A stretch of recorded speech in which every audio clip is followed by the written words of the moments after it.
Well, it's kind of like when you start with one song and you have like two songs, then like maybe three songs, then you start to see the whole picture more or less. And I think that the challenge is nowadays that people are so ADD, they come, you know, their attention span is so short that it's interesting to try to explain everything that the band is within 3.5 minutes.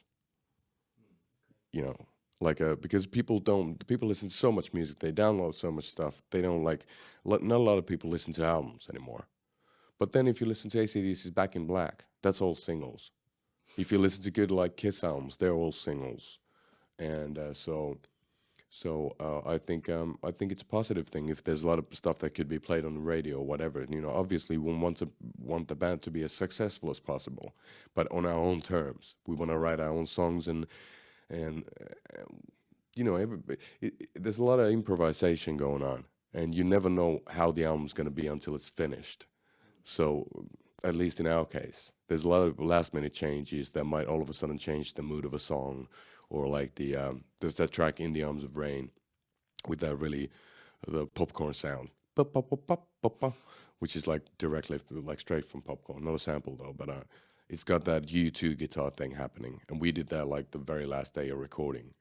It was just like one of them things that you're listening to all of the songs, and then you feel that something is missing, and you just keep on adding that stuff, and then or taking stuff out, and then all of a sudden that new little thing can be so cool or so important that you want to do that kind of a thing on the other songs as well. So it's like everything keeps on changing all the time, which makes music or making music interesting, I think. Yeah, we did all the demoing in Helsinki. We did one like proper demo with Healy, the Finnish guy who'd produced some of our stuff, and then the rest of the stuff we just did at the rehearsal place we have. Just shitty sounding demos, but just with the main ideas of the songs, the main like vocal harmonies and guitar melodies and the basic ideas. But it always takes time. It's like you know, building a puzzle more or less. You know the pieces, and you know the kind of like the cover. When you're buying a puzzle, you know the cover, you know the picture, what it's supposed to look like. You have an idea in your head, but it takes a while to get the right, just everything sounding right. And you know, I'm pretty happy with the album. I think that we succeeded pretty well in what we were looking for. As always, life in general. You know, I was just I was I had a lot of musical ideas written, but then we worked really heavy from starting last Valentine's. Last February, we started working with the band at the rehearsal place, and I was writing constantly at the same time. So it's very current for me. Those are not like old stories. There's stuff that have happened to me within these last couple of months, and I still was writing bits and pieces in the studio as well, which I like because it just makes it yeah, it makes it more current. It makes it now as opposed to then.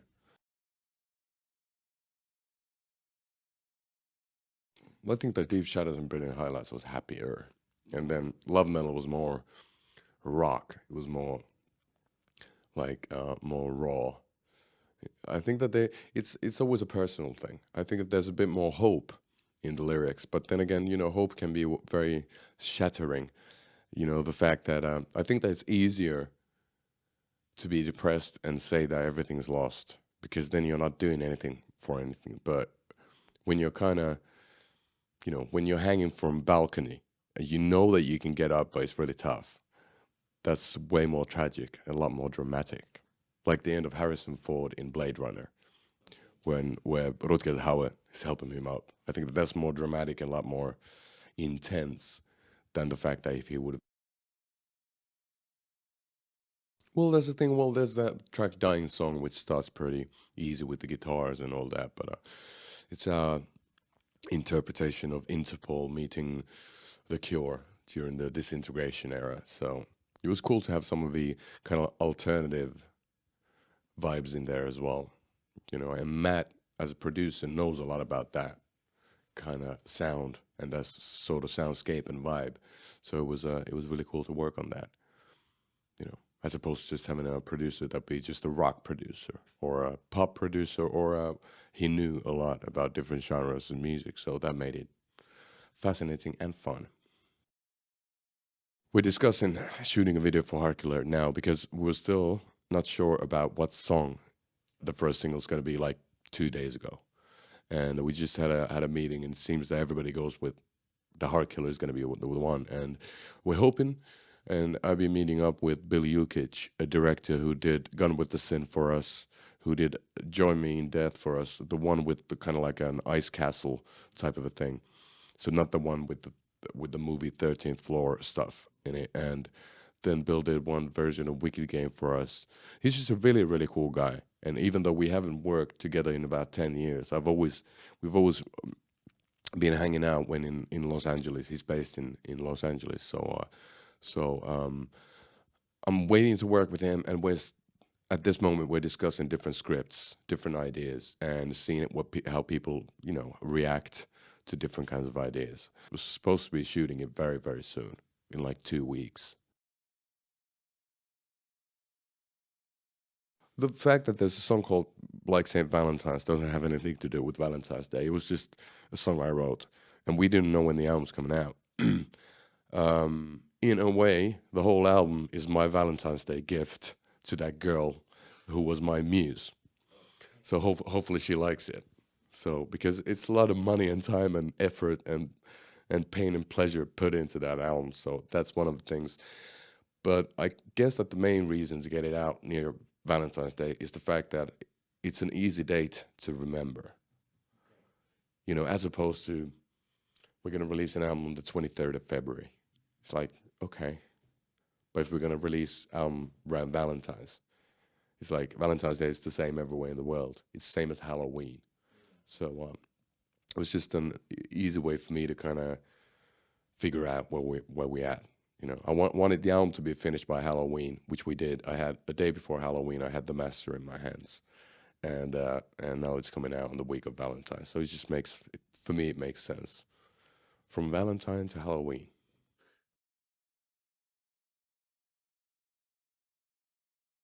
I don't know whether there'd be one that would be more important.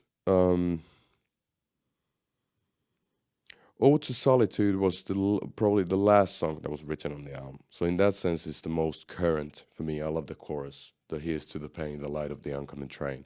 I like the tragic positivity of it.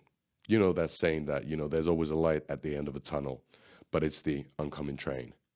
That's a classic saying, and so that's what the lyric revolves around. But then I like the last track because it's different, and it's really very cinematic and Depeche Mode, and it's just different. And that was one of the last tracks I wrote the lyrics for in LA, so it makes it the freshest in my head. But it's tough to say yet, and I think that a lot of songs. Then "Love the Hardest Way" is one of my favorites too. But I think that a lot of songs find their own way and their own life when we start playing them live. Seeing what people like. Because at times there are songs like, let's say, Acoustic Funeral, that works on an album really well, but it might be really hard to make it work live because there's a lot of layers and a lot of backing vocals and choral things and stuff like that. And it could be that it's going to be impossible to recreate the emotion live. And then it could be that a song that's not necessarily, like, let's say, Shadow Me with Hope, that's probably going to be a great live track because it's got the rough guitars and a lot of screaming on it and stuff like that. So it could be one of those tracks like Soul on Fire from Love Metal that it was never a single, but we still play it live, and it seems to be really exciting every night. But we're probably going to be working on some of the old stuff, yeah.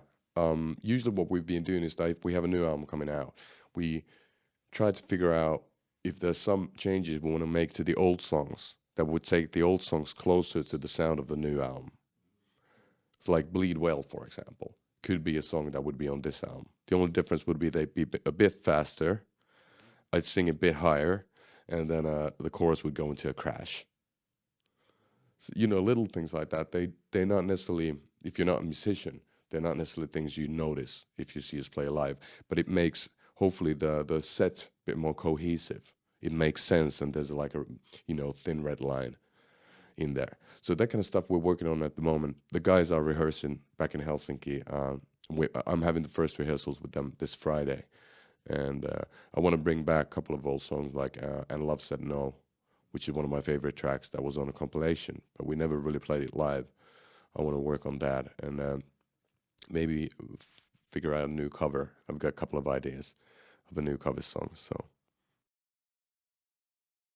can't tell them yet. Can't tell them yet. It's got to be secret. Otherwise, it's not going to be a surprise for to anybody. And if the flight's not cancelled and the flight, the plane doesn't drop, I'm going to be back home midnight tonight, and I just got myself really good set of microphones, Neumann U87s, which are really, really good studio microphones. So my idea is to record most of the album acoustic, just like a man on a guitar, like Johnny Cash version of the whole album. So probably use those as B-sides. Because I always think that if you have a good song, it should never be put on the B-side because it never gets the attention it deserves. And then why would you spend money, time, and a lot of effort and energy recording a bad song?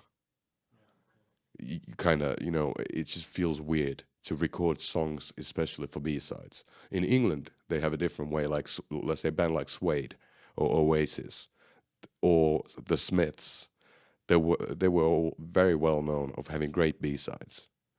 They had really, really good B-sides, but I guess that's an English thing. I don't know. But and I'm talking to a couple of electronic artists as well, hopefully to get some remixes done and stuff like that. But we'll see. I don't know. It'd be great if somebody from some crazy electro guy from Germany would make a remix as well. But I haven't had the time to meet. I want to make it not like Scooter, Europop, techno bullshit, not that type of stuff, but to make it really weird and underground. I've been trying to reach a guy called Lifelike, who does French house, which sounds really like Giorgio Moroder and Jan Hammer. It's really 80s, but it's really, really good. And I'd love if he'd be able to help us out, doing a remix. He's done great remixes for like La Rue and stuff like that. That stuff is pretty poppy.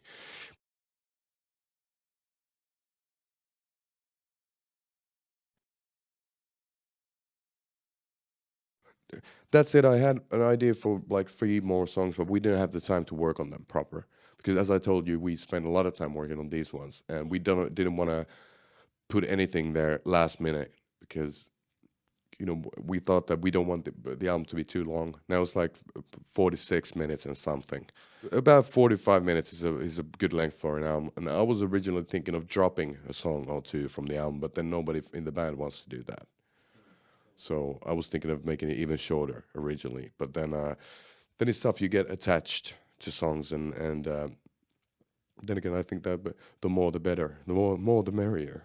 It's good to have a lot of songs because nowadays, especially people when they go onto iTunes or Amazon or wherever they buy their especially digital stuff, it's good that they have the opportunity of picking one song if they like that, or 2 songs, as opposed to going into a record store and buying a whole album. Because I think that the problem with albums is the fact that not a lot of people do good albums.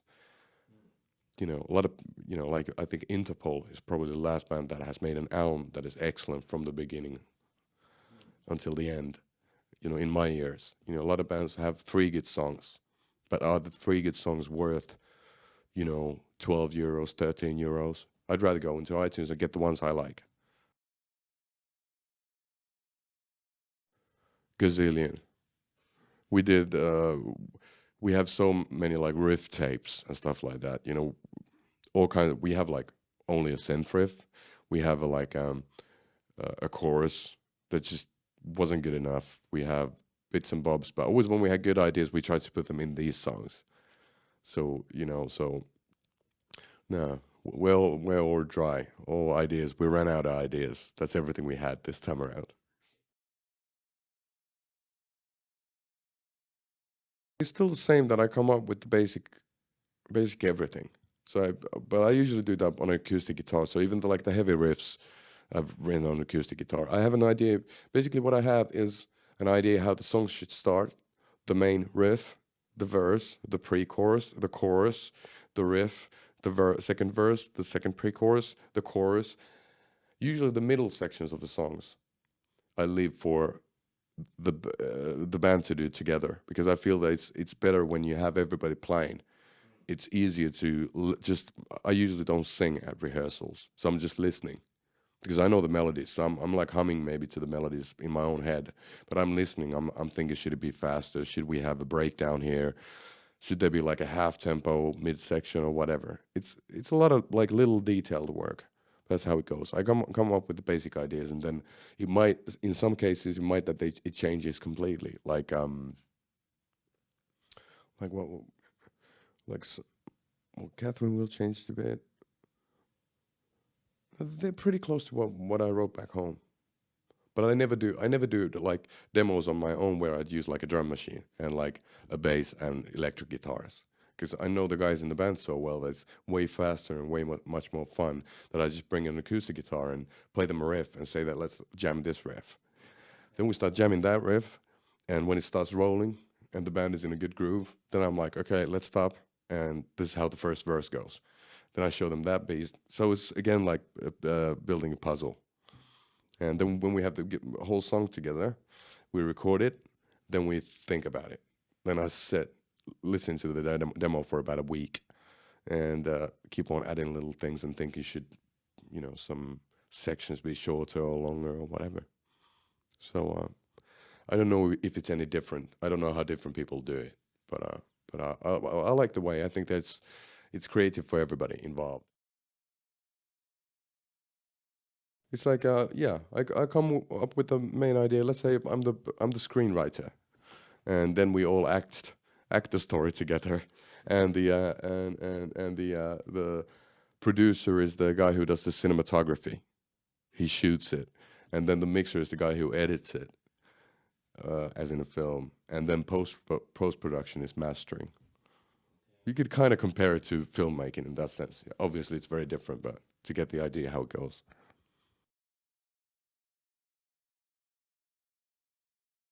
Usually it does, and it's supposed to. In this time around, uh, Matt also mixes stuff, and now there's a lot of producers. What they do is that when we record an album, you mix at the same time as you record. Just change little bits and pieces because it's so fast nowadays with a lot of music recorded on Pro Tools and done digitally. So he was doing really good rough mixes as guide mixes to the guy who actually mixed it. But yeah, there's stuff that changes. It just sounds better, bigger, um, but nothing drastic changes in there.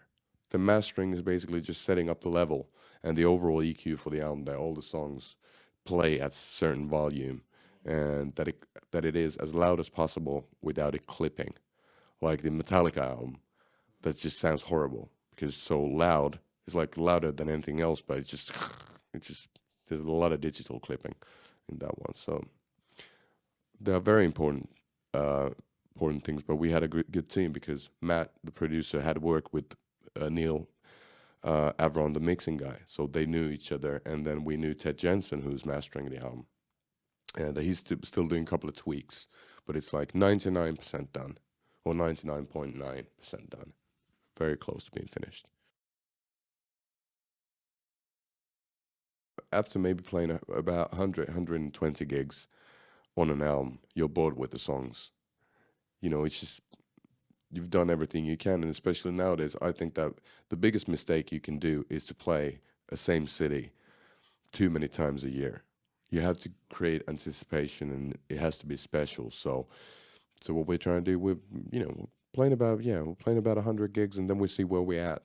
And if people want to see us play more, then we will. Otherwise, we're gonna go back home and I'll start writing new album on Valentine's 2011, and then hopefully get it done by Halloween 2011. Get it out by Valentine's 2012, and then the world is gonna end according to the Mayan calendar. So I just feel good about the Valentine Halloween combination. It's good to, at least I like deadlines and I like frameworks. Because if you don't have any deadlines, it makes me a lazy boy, because you kind of like, I need to know that I'm working. I need to know that on Monday I need to be there. I need to be doing this and that. That keeps me going. I work better under pressure, but a lot of people do, I think. When you're under pressure of writing something really fast, you need a thing done now. You can be really zen about it too. because it will come. It always will at the end of the day. I've never fucked up a deadline. So, and, you know, even if you have a writer's block or whatever, you know, it'll come. Just be patient about it and, you know, drink a cup of coffee in between and just relax, watch a movie or do whatever. And, you know, at one point, the guitar in the corner in your room is going to be like whispering in your ear, you know, play me, play me, play me.